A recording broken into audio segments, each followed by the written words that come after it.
Oi, galerinha, tudo bem? Professora Ariana Faustino, mais uma vez. Dessa vez para fazermos aí a correção correspondente à geografia, tá certo? E aí fizeram todas as atividades. Teve uma galerinha que me enviou atividade, parabéns, corretíssima. Teve uma turminha que ainda não me entregou, mas eu acredito que já esteja providenciando aí com urgência a atividade, até porque os senhores têm prazo, tá certo? Para entregar. Mas vamos lá? Vamos iniciar a nossa correção. Na nossa primeira videoaula, eu falei um pouquinho sobre a Europa, na qual eu dividi em parte 1, porque o conteúdo ele é um pouco extenso, tá certo? E a primeira questão, ela corresponde aí, tá? No caso, eu pedi para que vocês explicassem por que a Europa está classificada no Velho Mundo e quais as outras classificações e a qual continente eles estão atrelados. Então, bora lá. Velho Mundo, por que Velho Mundo? Porque é dele que vai surgir aí as grandes civilizações, vão surgir aí culturas milenares e tal, e a partir dele é que vai ser desenvolvida algumas técnicas, tá certo? Sem contar que foram os países aí europeus que colonizaram os outros continentes, e isso faz dele aí um velho mundo, porque ele vai a partir da difusão, né, de sua cultura, vai levar o seu modo de vida a outros lugares, outros continentes. Então vamos lá, né? Quais seriam as outras classificações? Se eu tenho o velho mundo, é porque eu tenho um novo mundo, e esse novo mundo aí corresponde à América, tá? Toda a América, América do Norte, América Central e América do Sul, que foi aí descoberta, entre aspas, porque vocês bem sabem que havia civilizações nesse território, né? A América, ela vai ser descoberta aí no século XV, tá certo? E a partir daí, a população europeia, né, e os países colonizadores começam a inserir o seu modo de vida, a sua cultura e suas características nesses países, do qual aí eles acreditam que descobriram, né, e a partir daí trazem a sua forma de civilização, sua forma de se organizar. O novíssimo mundo vai corresponder aí, tá certo, à Oceania. Professora, por que a Oceania vai ser aí o novíssimo mundo? Bom, o novo mundo ele vai ser descoberto por espanhóis, em seguida portugueses, ingleses e franceses. Já o novíssimo mundo ele vai ser descoberto aí pelos ingleses no século XVIII, por isso o termo novíssimo mundo. Ainda existem continentes a serem descobertos, professora? Bom, pelo que se tem aí em termos de estudo de ciência e distribuição territorial, não. Já descobrimos todas as terras aí que existem no nosso planeta, tá certo? Isso graças às tecnologias que temos hoje. Tá? Então vamos lá. Segunda questão. Diga aí o conceito de península. Eu falei bastante sobre península. É uma porção de terra que é cercada por água por todos os lados. É uma ilha? Não. Por quê? Porque a península vai ser cercada por todos os lados, menos por um, que vai ligar aí o continente a uma outra porção de terra, tá certo? Vai ligá-la a um continente, perdão, tá? Então eu vou ter uma região que vai ser ligada a um continente por um único caminho. Digamos que só tem um caminho continental. Todas as outras áreas aí são cercadas por água, tá certo? E isso ocorreu devido à separação dos continentes, processo conhecido aí como deriva continental. Então, à medida que os continentes eles foram se separando, tá certo? O que acontece? As regiões elas foram, né, segregando, e a água que correspondente ao oceano, que só havia um, ele foi entrando nessas lacunas, tá? Ganhando espaço e formando os mares que nós conhecemos hoje. A Europa ela é recortada por vários mares, e isso faz com que tenha aí grandes regiões de penínsulas, tá bom? Aqui eu tenho para vocês uma imagem e alguns exemplos de penínsulas. a Península Itálica, como os senhores estão vendo aqui, né? Sempre a botinha representando a Itália, tá certo? Então vejam, cercada por água por todos os lados, menos por um, que vai dar acesso aqui ao continente europeu. Eu tenho a Península Ibérica, onde vai ter aqui a questão da Espanha e de Portugal, que vai ser cercada por todos os lados, menos por um. Não, professora, ela é ligada aqui, ó. Apesar de estar pertinho assim, mas isso aqui é gigantesco, tá certo? Então aqui existe um mar, beleza? A Península Balcânica, aqui nessas regiões aqui do mar Mediterrâneo, tá? Vejam aqui, ó, cercada por água por todos os lados, menos por um. Eu vou ter também a Península Jutlândida, aqui nessa região, cercada por água por todos os lados, menos por um. Então, aqui o exemplo de península e o conceito propriamente dito, para quem ainda não conseguiu entender o que de fato é, tá certo? Agora nós vamos trabalhar um pouquinho um vídeo que corresponde aí à deriva continental, certo? Esse assunto ele já foi trabalhado várias vezes com os senhores, mas aí nós vamos... Foi mal, mas aí nós vamos vê-lo com um pouco mais de intensidade, tá? Então vamos comigo, vamos acompanhar um pouquinho da trajetória da deriva continental. A teoria da tectônica de placas foi elaborada em meados do século XX a partir de informações obtidas por meio do mapeamento do assoalho marinho. Segundo a teoria, a litosfera é constituída de uma série de placas que se movem sobre uma camada superior do manto terrestre, a astenosfera. Nas dorsais meso-oceânicas, que separam as placas tectônicas, existem rifts, estruturas tectônicas por meio das quais o material vulcânico atinge a litosfera e se agrega à crosta. Esses movimentos se devem às correntes de convecção na astenosfera, que levam para cima o magma proveniente do manto. A atividade vulcânica pode originar ilhas nos oceanos, como ocorreu com o Havaí, por exemplo, ou vulcões nos continentes, como no caso do Yellowstone, nos Estados Unidos. As placas podem se chocar, separar-se ou deslizar umas nas outras. Quando duas placas oceânicas se chocam, uma delas pode ser forçada a mergulhar sob a outra, causando o fenômeno da subducção que acarreta a formação de um arco de ilhas. O Japão é um exemplo de arco insular resultante da subducção de placas tectônicas.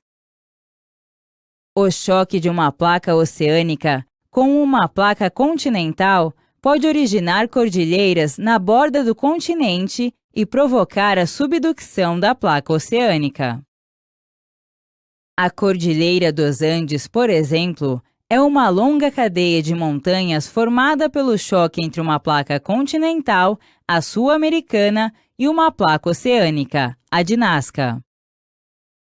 A teoria da tectônica de placas teve como um de seus alicerces a teoria da deriva continental, formulada em 1912 pelo geólogo alemão Alfred Wegener. De acordo com a teoria da deriva continental, a Pangeia começou a se fragmentar por volta de 240 milhões de anos atrás.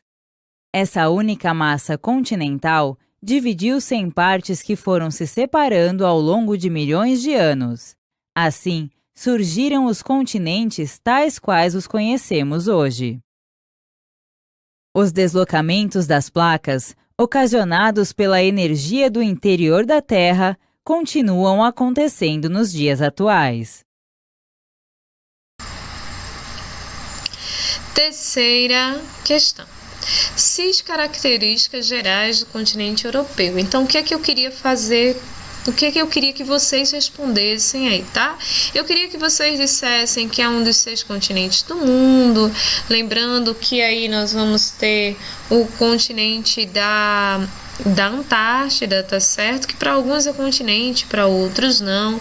Queria que vocês dissessem aí as regiões que os limita, a norte, a sul, a leste, a oeste, tá? Como ela é conhecida, isso foi trabalhado aí com os senhores. Essa questão aí de ser velho mundo atrás como berço da cultura ocidental. Professora, a Europa não está completamente ao ocidente, né? Não está completamente a oeste do meridiano de Greenwich, mas muitos países na Europa serão classificados como ocidental por ter uma cultura completamente diferente da oriental, né? Principalmente uma cultura religiosa. A cultura religiosa vai diferenciar muito aí esses países, né? Países de origem aí cristãs, de origem católica, né? De países com origens judaicas, com origem aí budistas, hinduístas, né, entre outros, tá bom? Eu também queria que vocês colocassem aí, se fosse o caso, se vocês recordassem, sobre a Eurásia, que seria aí a península, a junção da Europa com a Ásia. A Europa, né? Ela é um continente porque ela vai ter vários aspectos, vegetação, clima e principalmente população e uma cultura muito específica daquela região, mas geograficamente falando é uma península. Então essa última questão aqui eu estou caracterizando exatamente isso, tá certo? Quarta questão, eu peço para que vocês classifiquem os continentes de acordo com a sua extensão. Então aqui eu não coloquei o continente da Antártida, tá certo? Mas seria a seguinte ordem: Ásia, América. A Ásia vai ser o maior continente em extensão territorial, a América vai ser o segundo maior em extensão territorial e o primeiro de norte a sul, tá? Ou seja, ele é muito compridinho. Se ele é muito compridinho, ele vai ser o primeiro. A Ásia não, a Ásia é larga, tá? E o continente aí americano, ele é compridinho de norte a sul. A África, né? A Antártida, a Europa e a Oceania. Teve muita gente que acertou. Eu pensei que vocês tivessem uma dificuldade nessa questão, mas não tiveram não. Parabéns. Gostei de ver, tá? Quais as formas de relevo presentes no continente europeu? Lembrando que no continente europeu, a forma de relevo que vai predominar nessa região é o que? São as planícies, tá? É a forma de relevo que mais está aí predominante no território europeu. Mas lá vão conter aí todas essas formas de relevo, né? As montanhas, para ser montanha, precisa ter aí mais de 3.000 metros de altitude. A maioria das montanhas, a depender da latitude, principalmente na Europa, vai ter aí seu topo recoberto por neve, porque vai estar muito gelado lá em cima, então a neve ela vai se fixar ali. Beleza? Alguns rios irão ser classificados como rios niveais, né? Por quê? Porque eles surgem a partir do derretimento dessa neve. Vejam que legal, né? As serras que vão formar aí cordilheiras, né? Conjuntos de montanhas, que são regiões aí mais elevadas, só que mais pontudinhas. Então você viu pontudinho assim, é uma serra. Se isso por um acaso estivesse bem arredondado, tá? Bem arredondado como se fosse um Uzinho ao contrário, seriam os montes. Beleza? Já que está pontudinho assim, são as serras. Nós vamos ter as depressões, e as depressões são duas. Se eu não me engano, está na 10ª questão, então já estou resolvendo ela aqui, porque eu não coloquei a 10ª questão para vocês, tá? Nesse slide, porque eu já vou explicar aqui na 5ª questão. As depressões, elas ocorrem de duas formas. Uma depressão relativa, e o que seria uma depressão relativa? Estão vendo aqui esse relevo verdinho, estão vendo esse relevo aqui marronzinho, não é? Ótimo, isso aqui corresponde a um planalto, certo? Só que esse planalto, em relação a esse conjunto de serras e montanhas, é uma depressão relativa. O que isso significa? Que essa região aqui é mais baixa do que a área vizinha. E isso é uma depressão relativa. Por quê? Porque aqui está mais baixo do que essa área, tá certo? Beleza? E o que seria uma depressão absoluta? Depressão absoluta seria, por exemplo, essa área aqui embaixo, Por que aqui embaixo? Porque está abaixo do nível do mar. Quando uma depressão ela está abaixo do nível do mar, ela é classificada como absoluta. Quando ela é mais baixa, mais rebaixada que o relevo vizinho, ela é classificada como uma depressão relativa, tá? Nós temos os planaltos, planos altos, certo? Os planaltos eu tanto posso encontrar em rochas sedimentares, como em rochas magmáticas ou cristalinas. Quando vocês encontram os planaltos, que são planos altos, elevados, na forma de mesa, na forma tabular, ou mais arredondado, mais plano, tá? Geralmente são rochas sedimentares. Quando nós encontramos os planaltos, são regiões altas e planas, mas formada por inúmeras serras, como por exemplo o Planalto da Borborema, é rocha cristalina, tá certo? Ótimo, então bora lá. Rocha magmática, professor, e rocha sedimentar. A rocha sedimentar ela vai ser granular, ela vai ter os seus sedimentos aí todos separadinho. Eu tinha rocha cristalina, lá um bloquinho de paralelepípedo e tal. Lá contém vários minerais e esses minerais se separaram daquela rocha, tá? Formando uma nova rocha, a rocha sedimentar, que vai ser composta por areia, por argila, entre outros, que são os grãozinhos, certo? Com o passar do tempo, depositado em um só lugar, essa região vai compactando e vai formando aí novas formas de relevo. Já a rocha magmática, ela vai ser uma rocha magmática porque ela vai ser originária de material que vem do magma. Lembram lá das formas internas da Terra? Crosta, de cima para baixo, crosta, manto e núcleo. Então esse magmático aqui vem de magma, tá certo? Ou seja, uma rocha que foi aí formada através de material vulcânico, certo? É a chamada rocha magmática. Quando a rocha magmática ela acontece, né? Ocorre aqui uma rachadura e ela fica depositada aqui dentro, ela é chamada de intrusiva. Eu esqueci de colocar essa informação aqui, mas agora eu estou dizendo para vocês. Magmática intrusiva, ela ocorre dentro da rocha.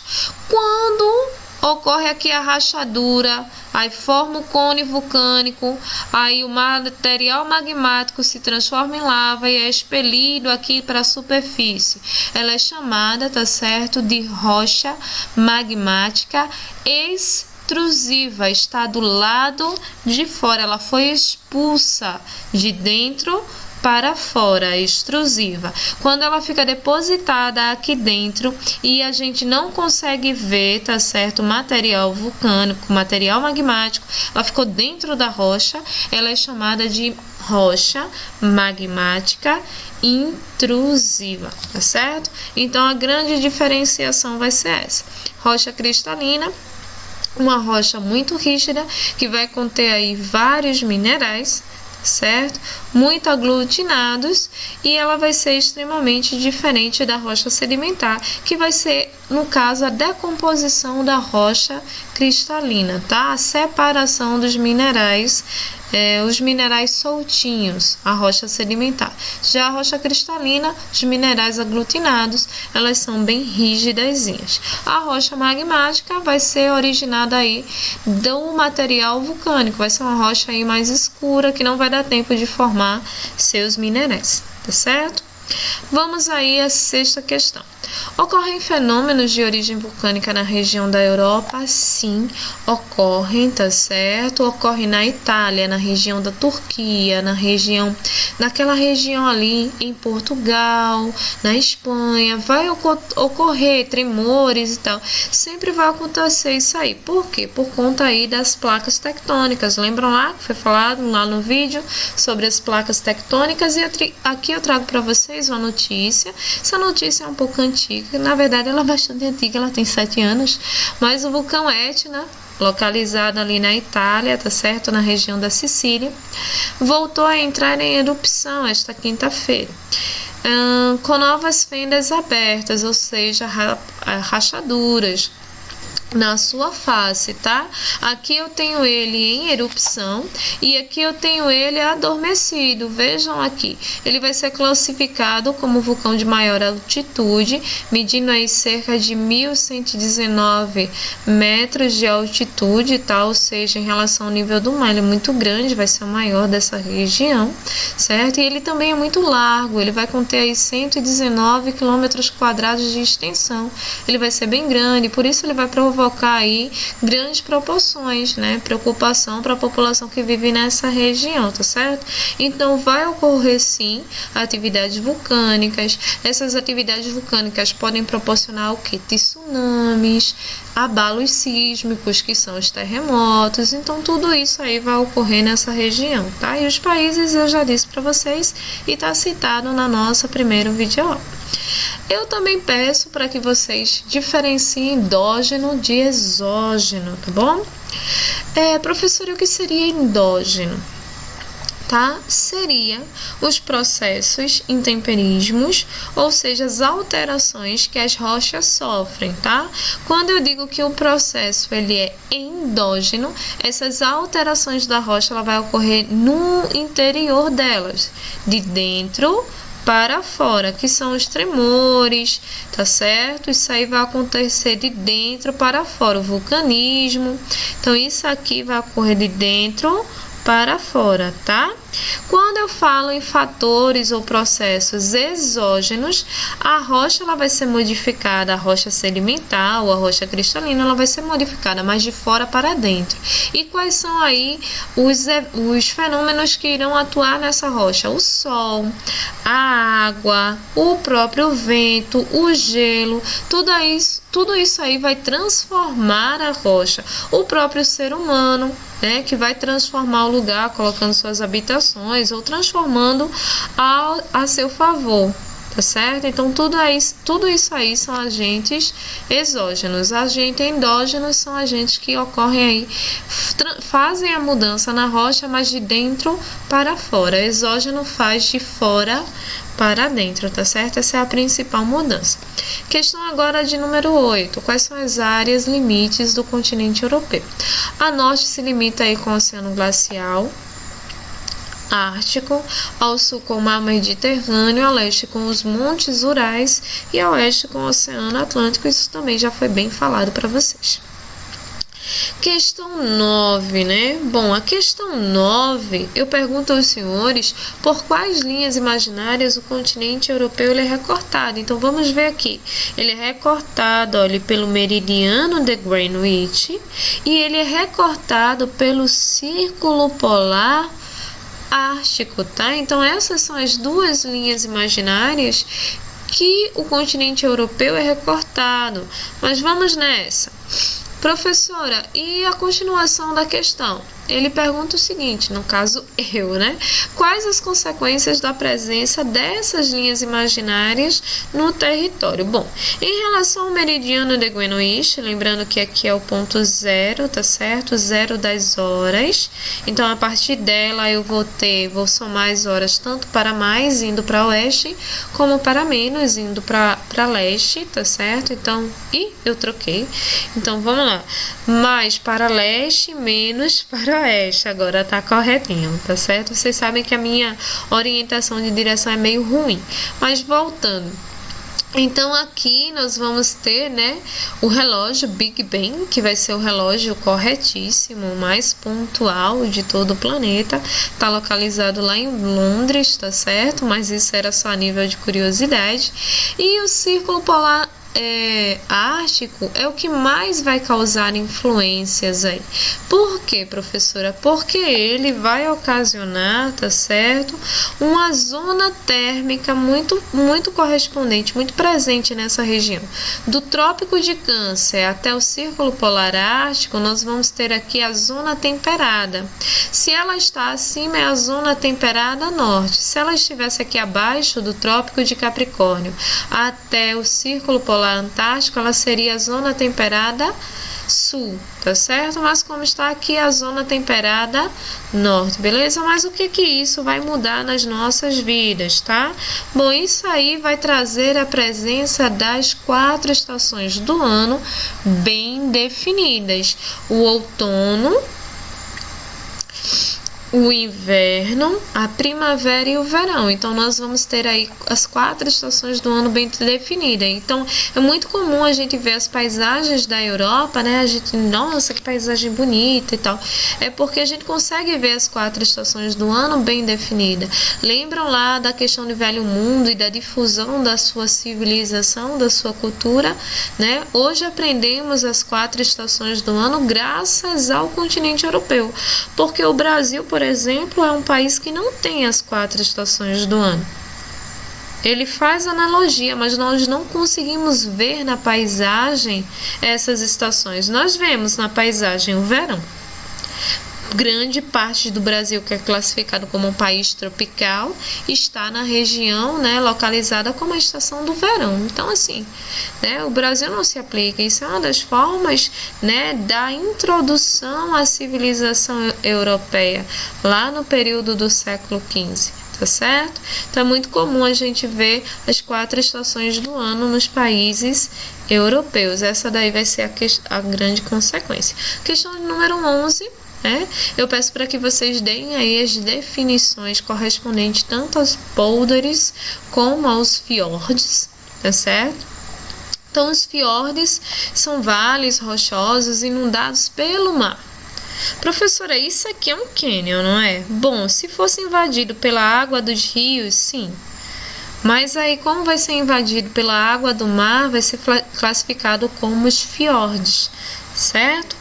Eles ocorrem aí principalmente nas regiões da Oceania, na região da Europa, tá? A Ásia não é muito forte não, mas a maioria deles é na região da Europa e Oceania também, certo? Os fiordes são muito comuns e formam aí paisagens belíssimas. Nós temos aqui no nosso Brasil, não fiordes, nós temos cânions. Os cânions, eles são recortados pela água dos rios. Essa é a grande diferença, porque os paredões de um lado, paredão do outro é a mesma coisa. A diferença aí vai ser a água que vai ocupar esse espaço, tá bom? E os polders, professora? Bom, os polders são estruturas artificiais, eles são muito famosos, principalmente na região da Holanda, e eles foram construídos, tá certo, como técnicas de drenagens. Isso significa o quê? Bom, isso vai significar o seguinte, isso vai significar que, tá, a região da Holanda era muito baixa e constantemente inundada, tá? Porque aí grande parte dela está abaixo do nível do mar. O que foi que eles fizeram? Eles fizeram diques. Eles começaram a utilizar aí esse avanço do mar a favor da produção deles, produção de energia, produção agrícola. Então, tudo isso aí é um sistema composto de diques, muros, reservatórios, dutos, bombas, para que aí a água não invada a região.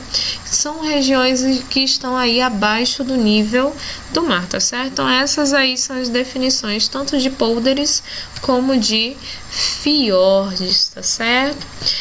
Senhores, vamos exercitar, mas antes de exercitar, eu tenho algumas orientações a dar a vocês. Eu peço que vocês, né, de acordo com a atividade, anotem em seu caderno as perguntas e em seguida anotem as respostas, o que vocês já vêm fazendo. Peço também que vocês coloquem o nome dos senhores na atividade, para que eu possa fazer aí uma relação de entrega de atividades. Tem algumas pessoas que os seus nomes correspondem aí ao e-mail, mas teve gente aí que usou o da criatividade para fazer os seus e-mails, então tem uma turminha que eu não sei de quem se trata, então, por gentileza, coloquem aí o nome de vocês nas atividades para que eu possa aí fazer a analogia, o correlacionamento, tá certo? E aqui estão algumas questões para que os senhores possam se deliciar, tá certo? E durante a semana respondê-las e trazer para mim aí numa data de entrega que eu irei disponibilizar lá na sala Google para os senhores, tá certo? Para vocês, uma boa noite, fiquem com Deus, né? Boa noite, bom dia, boa madrugada, boa hora que você vai assistir essa aula, tá certo? Fiquem com Deus, até mais. Um beijão e bye bye. Tchauzinho.